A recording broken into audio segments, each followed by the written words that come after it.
So, good morning, ladies and gentlemen. Wake up. We start 5 minutes in delay, but it's no problem. We will bring back this delay. Yes, at first, a little practical information. Yesterday we had the last contribution of Mr. Kurz and Mr. Fleischmann, you remember, planning for the unexpected. And today we have a practical example for that. In our program here, we have some unexpected things because one contribution is twice printed here. And I will comment the contribution of Mr. Dietze at 11:15 will happen on this time and not in the afternoon, 2:15. This is wrong. So Mr. Dietze will give his contribution in the morning, 11:15. This was the unexpected thing. So now I am very, very proud to announce, yes, a very, very interesting contribution. And I can say this is the contribution which the program committee has announced as the best paper.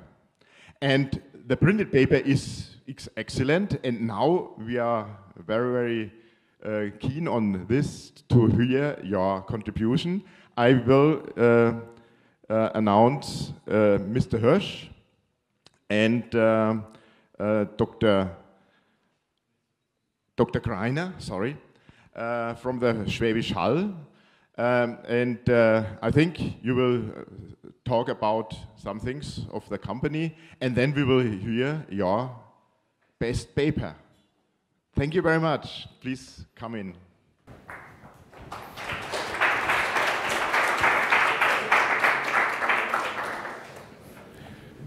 Yes, good morning, ladies and gentlemen. Thank you, Professor Fischer, for your warm and welcoming words.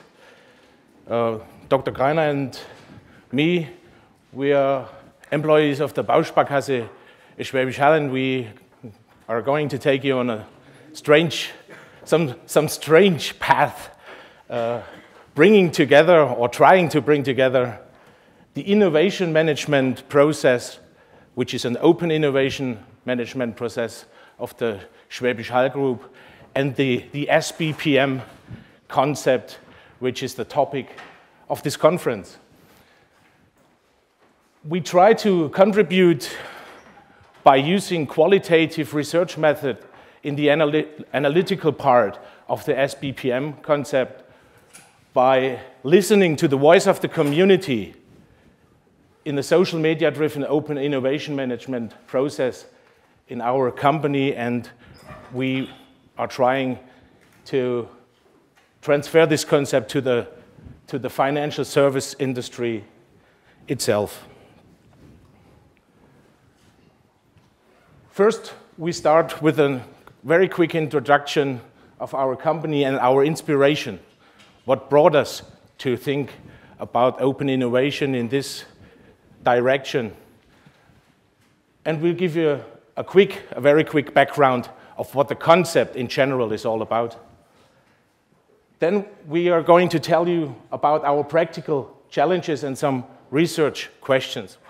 What are the major challenges in establishing an open innovation environment in a bank? It's quite a strange challenge, I can tell you. Then I will talk about the methods. How do we research this matter? And what is our approach to these research questions? And I'm going to present you our results. The next and the major step in the context of our conference will present Dr. Greiner. He will reflect these results in the scope of the S-BPM concept itself, and he is going to sort in these results into the concept of S-BPM. Yeah, I think quite a lot of you have heard about the Bausparkasse Schwäbisch Hall. I don't want to tell you quite a lot of things about that, but in the middle of the financial crisis, you see that we have sold 1 million contracts in the last year, which stands for quite a sustainable and a fair business model, at least as the consumers, our customers, are seeing this business model. We have about 250 billion euros contract sum, and we are working with 7,200 staff here in Germany. This surrounding is quite comparable with the Deggendorf surrounding. It's not a fake, this picture, by the way. It's the truth. It's quite a nice building, and it fits in a very green surrounding. And I think it's the same with the Hochschule, with the university here, and it's nice surrounding. We have quite an international strategy. We have some companies, joint ventures in the Czech, the Slovakian Republic, in Hungary, Romania, and in China. And we are actually also in discussion with in the Russian market to check if there may be some chances for building up a new Bausparkasse there. The corporate financial Verbund, what we call the Finanzverbund, is our partner organization, and I think you know quite a lot of companies in this conjunction. Beside the Bausparkasse, you probably all know the R&V, the Union Investment, VR Leasing, Easy Credit, Team Bank, the DZ Bank, which is our mother company, the WGZ Bank, the DG Hyp and the Münchner Hypothekenbank. All in all, together with the VR banks, we have 160,000 staff. And by the way, it fits very well that we are talking in a lecture room, which is called the VR Bankenhörsaal. I think this morning we are quite on the happy path. I want to give you some environmental challenges that the banking industry actually faces these days. Classical banks face a hard competition as quite a lot of new business models arise.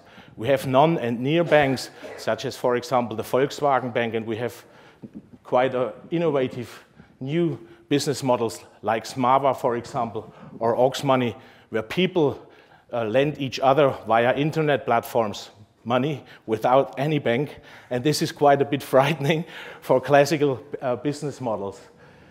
We are facing the industrialization of the banking industry, which comes along with outsourcing, splitted value chains, and standardization of products and processes. And as an IT employee, I'm faced with outsourcing of the IT. Nearly every greater banking institute in Germany and also worldwide have outsourced the IT, so we are not anymore part of the bank, we are outsourced.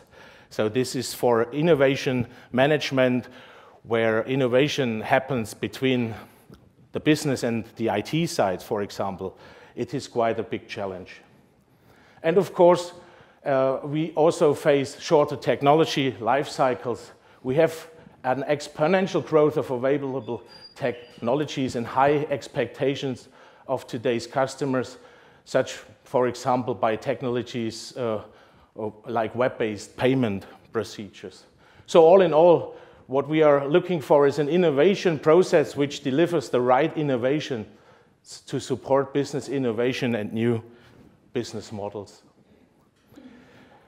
We have an inspiration of our innovation management. We are inspired by a platform concept which is named Innocentive. I don't know if somebody of you have heard about this platform. It's a great platform, I tell you, and it's worth to look to look in the internet.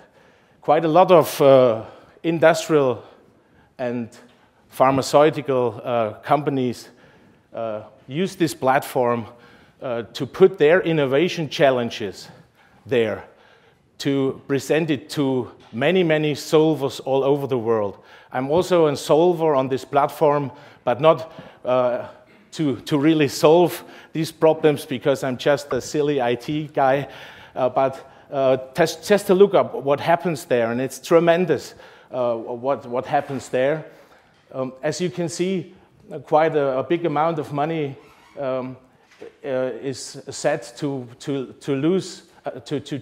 solve problems in the, for example, measuring weight of live animals, or there's such a big amount of problems posted there, and the community worldwide counts thousands of solvers. The problem these companies are facing are the same as we are facing. The best people always work for others or are currently not available. This is also true in a bank. And so if you have a restricted amount of staff, you can't easily just employ new people, but they are probably available on a platform worldwide, or maybe you have capabilities available across disciplines and geographics. This means experts probably from other industry who are also able to solve a banking problem. So now I want to give you a quick background of what open innovation is all about. I will start with the classical format of an innovation process. In former times, internal R&D, internal ideas, internal technology, and internal knowledge came together. Ideas were generated. These yellow bubbles are supposed to be ideas, and they were discussed and combined, and through an iterative process, you can create new products and services out of this so-called innovation funnel. The restrictions are given by the corporate boundaries, so this was just an inner process without discussing ideas across corporate boundaries. The open innovation model opens up the corporate boundaries of the companies to also integrate external R&D, external ideas, external technology, and external knowledge with internal knowledge and technologies. And it integrates even partners such as customers who probably are able to solve an innovation problem. Intermediaries, even competitors, are probably able to solve problems, research institute and suppliers and other organizations. This concept, this theory, tells us that it is recommendable to integrate technology, to insource technology from outside, and probably if you don't need it for your core business, it might make sense to externalize your technology for the use of others because you don't probably use it anymore. And so developing ideas until you can launch new products and services. And our concept transferred this model on a virtual community. So this circle around that should express that we are thinking on a platform concept, on a web-based platform where you can even steer how open your process is going to be, because it's not a question of is it open or closed. The open innovation concept tells us it is a continuum from closed to open, and you as an organization are able to steer this continuum. You are in head of the opening of your process, which is quite an important matter because it is also a question of intellectual property and a blind opening to each and everybody doesn't make sense, especially in the banking industry. So, how is this concept then transferred into a process thinking? The very first man who understands innovation processes like any corporate function or process was Peter Drucker. He says, innovation doesn't just happen, you have to organize it. And he was the very first to suggest thinking about innovation management in a process dimension. And there are people like Professor Möslein from the University of Erlangen and Mr. Habicht from the HHL Handelsschule Hochschule Leipzig, who presented a first stage gate process which maps this concept into a stage gate process model which consists of the stages idea generation, innovation development, innovation evaluation, and innovation implementation. For research purposes, they also developed a platform called OpenEye to check and to research on this platform, and we have used this platform also for our research purposes. So what are the practical challenges, especially in a bank? You have cultural barriers within this innovation process.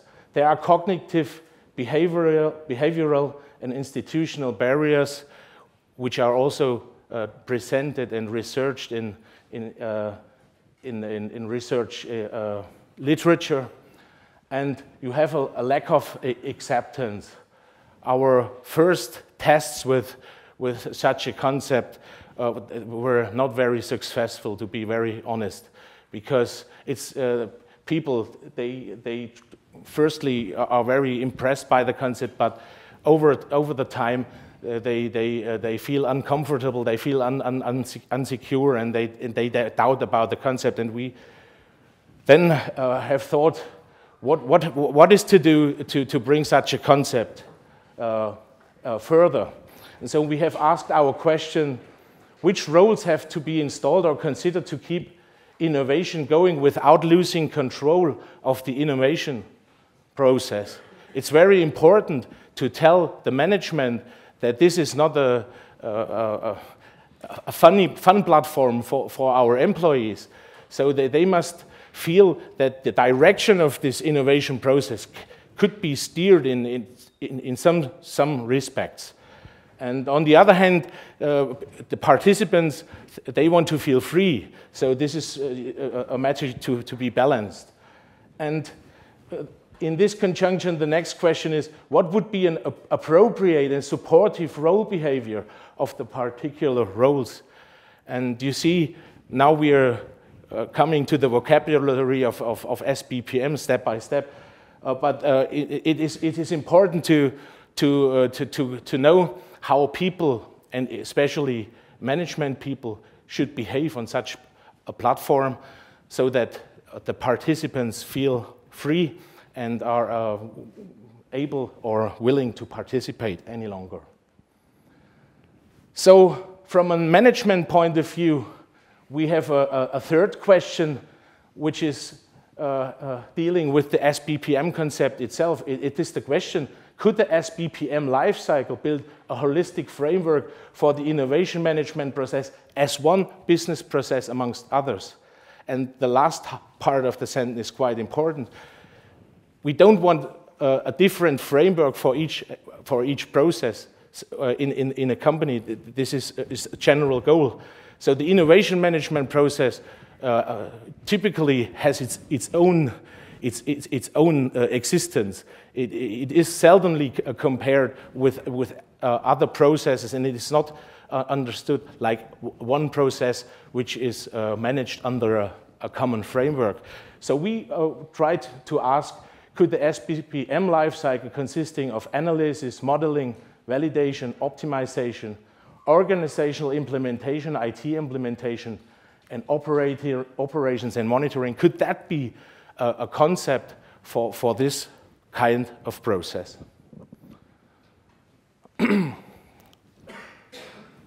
So how is our methodological pattern to ask these questions and to answer these questions? It's quite a simple generic model. We have an input, we have an analytical step, we have an output, and we use resources. That's not rocket science. So what is our input? What was our input? Input was the question, chances and risk of a social media-driven innovation process. And we have asked these questions to 10 young professionals, equally coming from IT and business. They are 5 years plus experience in the bank. They are equally male and female. We are working on 2 different platforms. Why 2 different platforms? We have used this open innovation platform, OpenEye, which is quite dedicated to an innovation management process. And we have used Lotus Connections 3, which have some sort of an innovation block. It is a platform which is very open and has not a high process guidance. So we had different surroundings. One with a very close guidance, and one which is very open. The goal was to find out the influence also of the usability of the platform and the acceptance within the research process. We had 2 active communities on 2 different platforms. Each community is active on one platform and passive on the other. They were able to post and discuss ideas, and they were able to vote for ideas. And what we got was a Word report with a SWOT analysis to answer these questions. And we had first recommendation towards a successful open innovation implementation. With this result, we went into the second step, which was an iterative research step, reading this Word report, group discussing the results, discussion between the researchers, between Dr. Greiner and myself, and inductive coding. And I will show you the results on the next page. The result was a table of roles with first behavioral expectations in the sense of supportive dues. They recommended what is to do, but what they didn't tell us is what's not to do.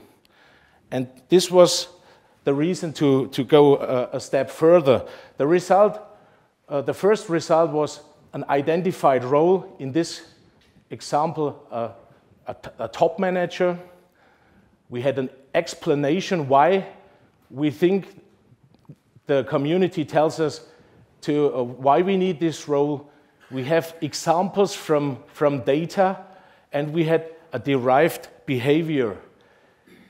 In this conjunction, the explanation why we need the role top manager was the top management should set, for example, a good example. Our participants doubted that the exemplified management behavior in the context of innovation management process will meet the exposed claim of the company's vision statement. In our vision statement, we want to be an innovative company, and our participants doubt that this claim and the exemplified behavior fit together. So they tell, for example, they should allocate time and enable participation, which is quite an important matter. And they should provide tangible and intangible incentives. So this problem incentivation was told.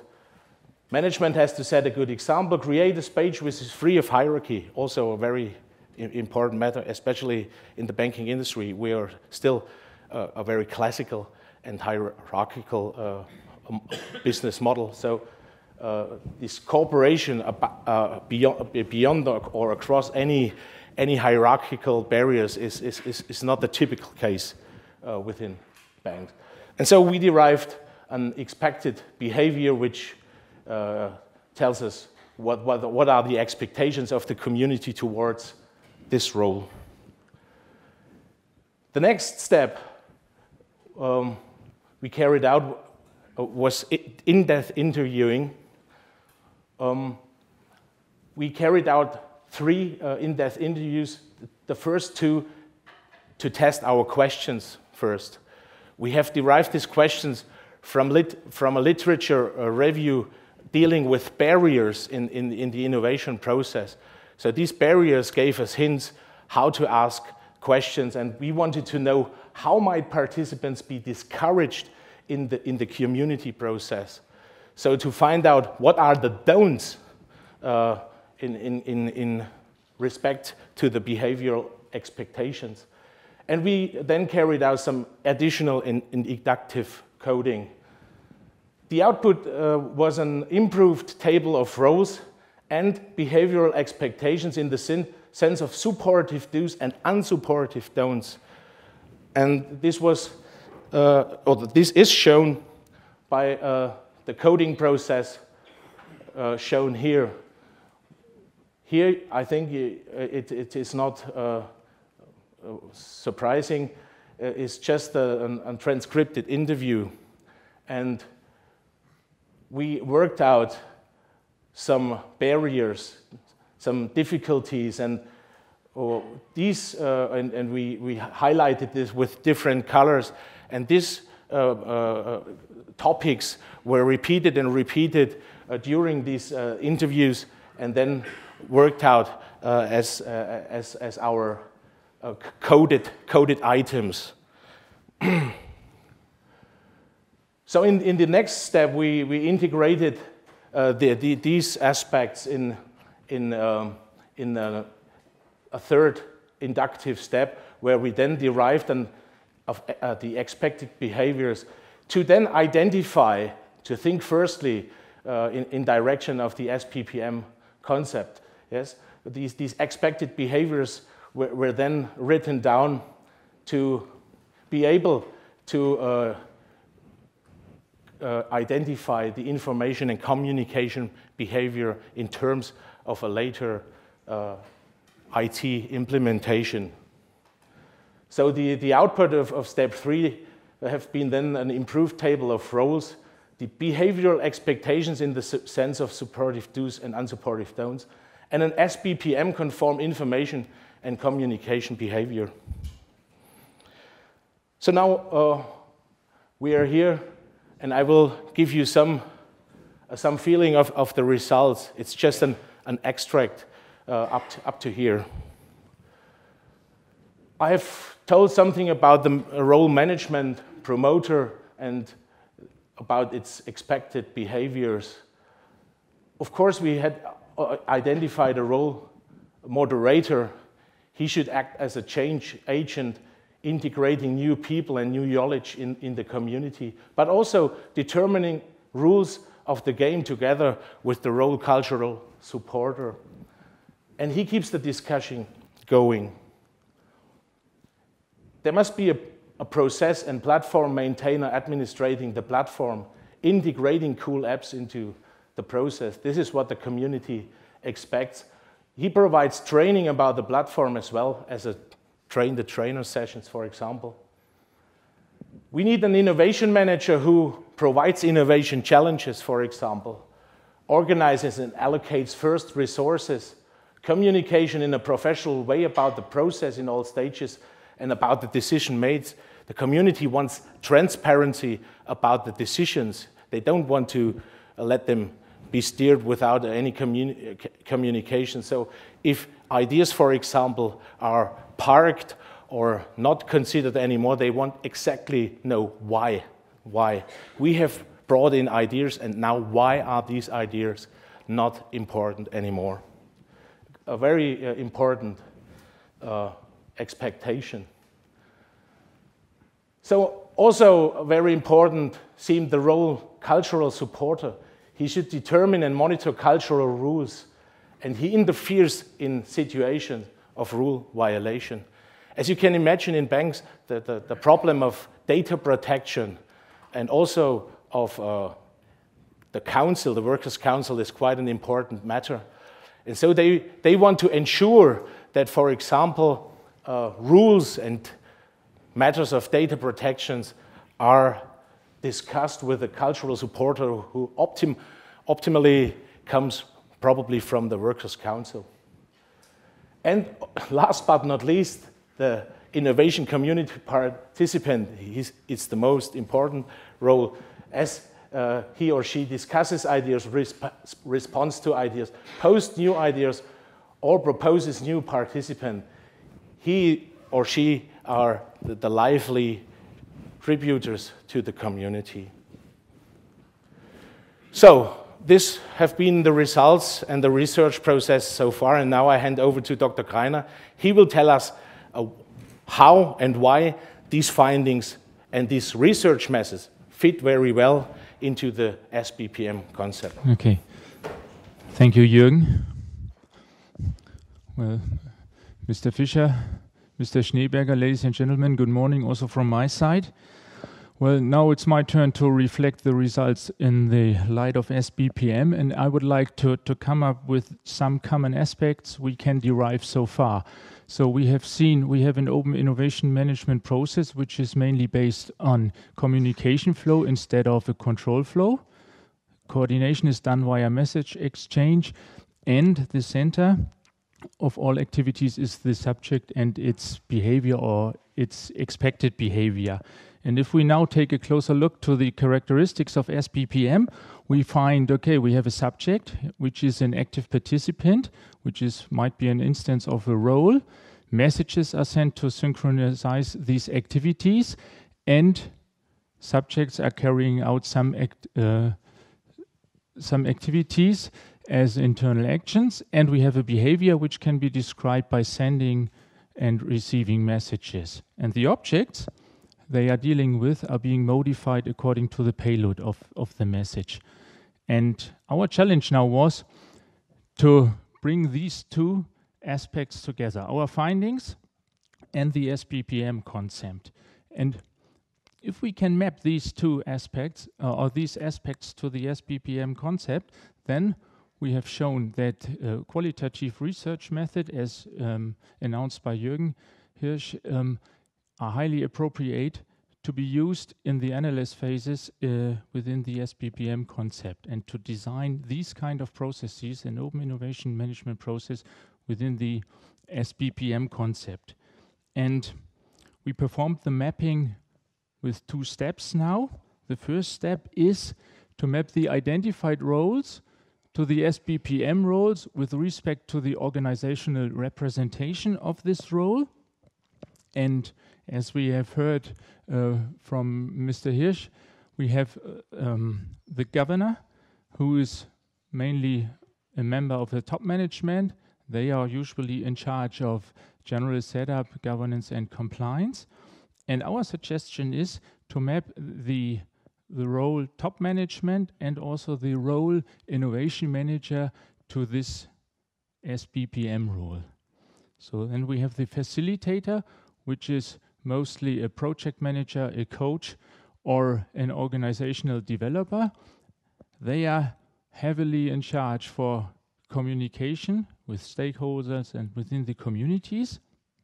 And of course, we would like to map the role cultural supporter and the role moderator to this S-BPM role.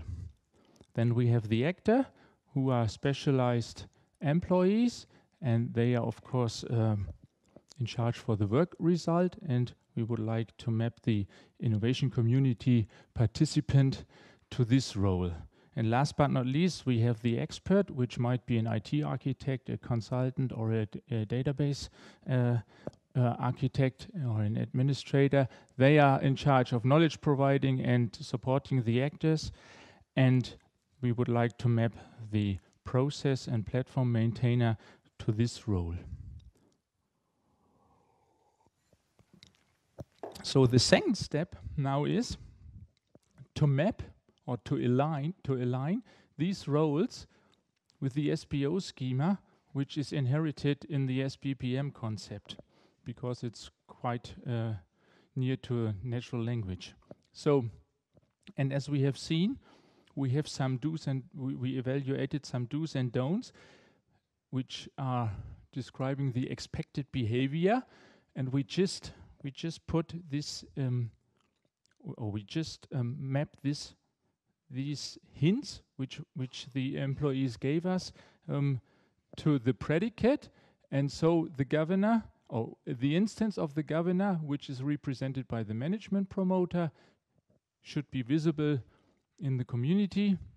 He serves as a godparent for the challenge, and the object he is dealing with is one specific innovation challenge, which comes or is provided by the innovation manager. The innovation manager provides the challenge, invites first the moderators, and he is also dealing with the objects, innovation challenge, and ideas for that challenge. So the instance of the facilitator, which is the cultural supporter, interferes in situations of rule violations, as we have heard on a few slides before, and he creates and publishes the cultural rules. And the instance, which is reflected by the moderator, proposes the changes of process stage and adds new information and links. And of course, both are working on specific innovation challenges and on ideas for that challenge. So the actor, of course, posts and responds to new ideas, evaluates ideas, and they are also working on the innovation challenges and ideas. And the experts deliver general information, they answer technical questions, and their object is mainly the innovation process container, which I will show you just 2 slides ahead. So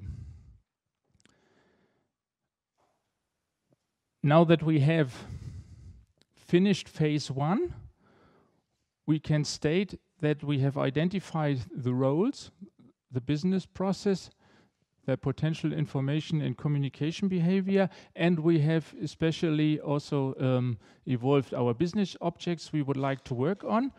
And the question we asked at the beginning, we would like to answer this question. By the end of this phase, we would like to say, okay, yes, from an analytical point of view, qualitative research methods are able to are highly appropriate for the S-BPM analysis phases. So, but is this also true for the whole cycle? So I think, or we think, that this answer cannot be given right now. We have to do some further work, and the next necessary step, of course, is to develop the model in more detail. We just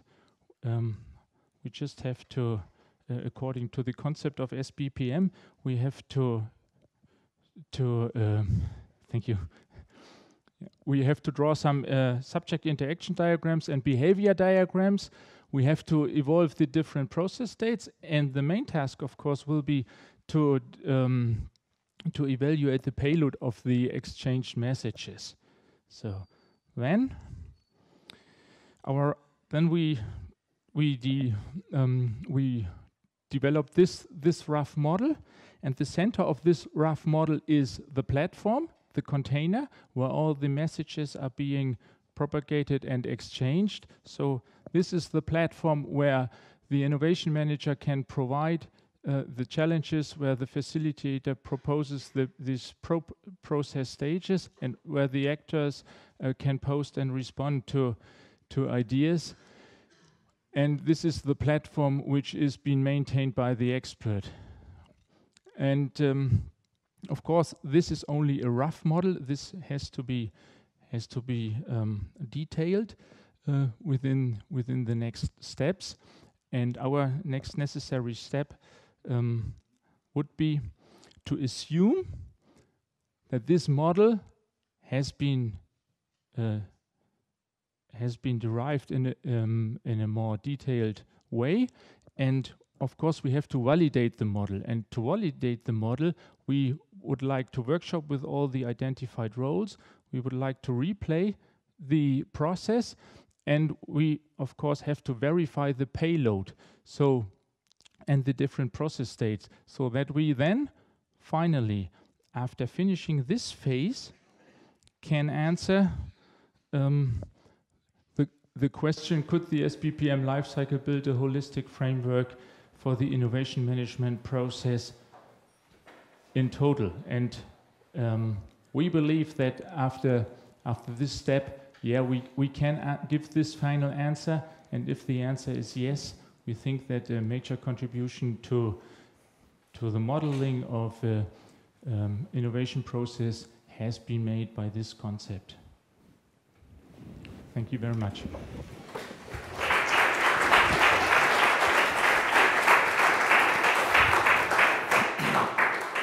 Thank you very much, Mr. Greiner, Mr. Hirsch. Questions, please.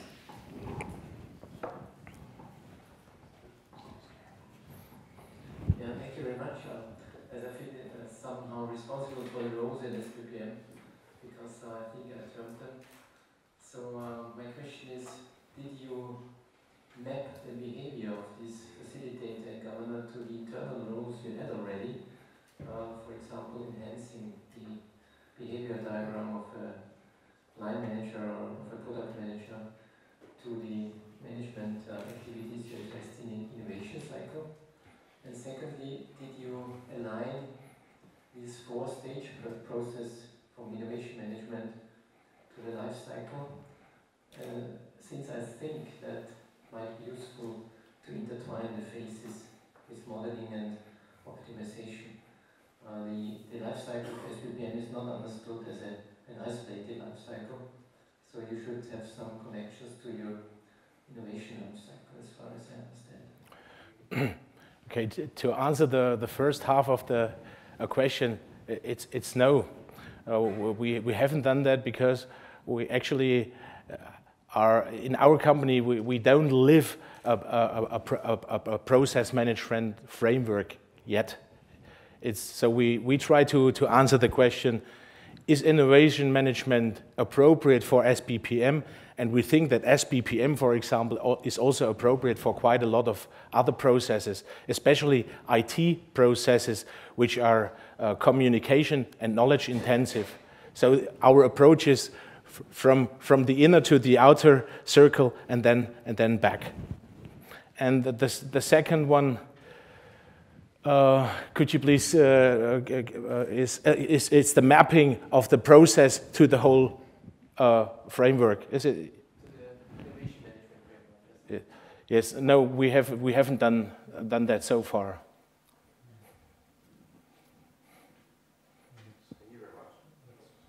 Thank you very much. Any questions? Twice? Oh, yes. Hello, I have two questions. The first one is, will you evaluate your methodology by looking at whether organizations will implement innovations based on your methodology? Secondly, my second question is, how do you consider the importance of individuals in the innovation process? Let me explain. If you look at the history of science and industry, innovation was driven, in my point of view, by genius individuals who have the ability, the option to take a decision, to follow up an idea, and are willing to take the risk. And this is a little bit contradiction to your methodology that is involving a community. And I think that's the reason, because of this innovation process management, it's a reason why large corporations are not able to innovate. Thank you very much. I want to start with the second half of your question. I might be answering the first as well. Drucker, which is one of the most famous management thinkers and also innovation management thinkers states exactly the opposite of what you tells us. You can read quite a lot of publications from him where he tells us innovation does not happen, and it does not happen just by genius people. I'm with you when you say there are a lot of genius people maybe in innovation, but it is really from a research point of view and reading journals about innovation, and it's really not proven that genius people are responsible for innovation, and it's also not proven that big companies are not innovative. This is not really true. It is not scientifically proven. There are quite a lot of big companies which are very, very innovative and which are able to innovate over centuries of their existence. Just an example, IBM, for example, or I can tell you quite a lot of others. And yes, we are looking, the first half I understood, we are looking at the individual to integrate the individual into this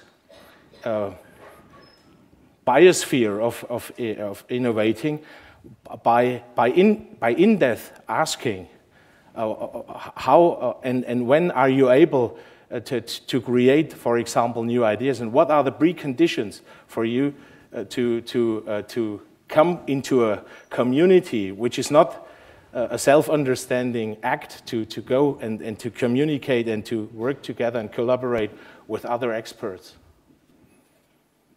Thank you. Any further questions? Yes. Mr. Witt.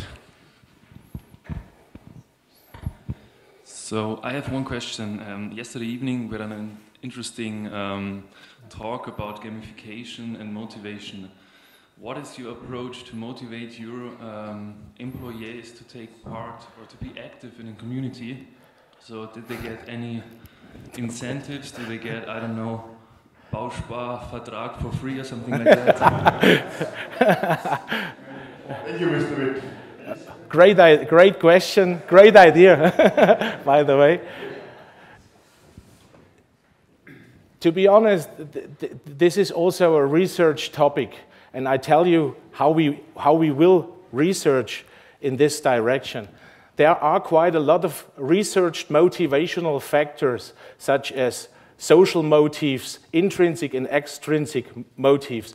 And within this research project, we want to ask the community in a structured way how and to which extension these motivational factors appear in our research environment. So this will be a questionnaire where we try to find out which of these motivational factors are significant and which are not. And of course, monetary aspects are important, but we are very convinced that there are quite a lot of other components, such as proud, fun, and good reputation, and the probability to get fast and fair feedback are also motivational factors. We want to research how and to which extension these motivational factors appear in our innovation environment. Thank you. But we have seen some good hints last night. Yeah, how to do it. Yeah, for sure. Yeah, some good ideas. Yeah. Thank you very much. So a final recommendation from me. I think this is an excellent example, the innovation process, to bring these characteristics to a model attempt in S-BPM. I think it's a very good example for the range of the requirements of such a special process to bring it to the subject-oriented idea. Thank you very much. And last but not least, it was the best paper, it is the best paper, and hopefully you have a common bureau and you have the little thing here. We have. The best paper award for Jürgen Hirsch and Torsten Greiner in 2030 here from Dengdorf. Thank you very much. Thank you very much indeed. Thank you very much.